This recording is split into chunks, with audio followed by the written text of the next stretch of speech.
మహబూబాబాద్ జిల్లాలో భారీ వర్షం పడింది. బయ్యారం, గార్ల, మహబూబాబాద్, కొత్తగూడెం, గంగారం మండలాల్లో రాత్రి ఈదురు గాలులతో కూడిన వాన పడింది.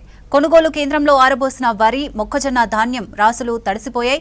వరదకు వడ్లు కొట్టుకుపోయాయి. చేతికొచ్చిన పంట నీటిపాలైందంటూ ఆవేదన వ్యక్తం చేస్తున్నారు రైతులు. తడిసిన మొక్కజొన్న, వరి ధాన్యాన్ని ప్రభుత్వం కొనుగోలు చేసి తమని ఆదుకోవాలని కోరుతున్నారు అన్నదాతలు.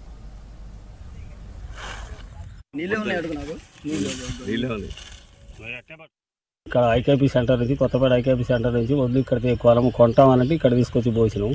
వాటి తర్వాత అకాల వర్షానికి మొత్తం తడిసి ఇదైపోయినాయి, ముద్దయిపోయినాయి వడ్లన్నీ. వాటి గవర్నమెంట్ తడిసినని చూడకుండా కొనాలని ఇది చేస్తాం. అయితే కోసి వారం రోజులు అవుతుంది, 5-6 రోజులు, వారం రోజులు అవుతుంది. కొంతమంది 5-6 రోజులు, కొంతమంది వారం రోజులు కోసి. ఈ కోసిన దగ్గర నుంచి మబ్బులు పట్టడం, సాయంత్రానికి వర్షం రావటం ఇవన్నీ చేస్తామంటే కొంతమంది ఎండబోయటం, రోజు ఎండబోయటం, పోగు చేసుకోవడం సరిపోతుందండి.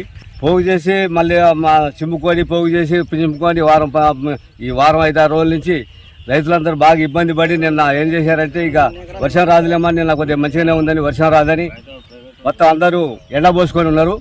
ఎండబోసుకున్న టైంలో సాయంత్రం 6:30, 7 సమయంలో అందరూ ఎండబోసుకొని ఇళ్ళకి పోయే టైంలో వర్షం పడింది. వర్షం పడి మొత్తం ధాన్యం అంతా తడిసిపోయింది.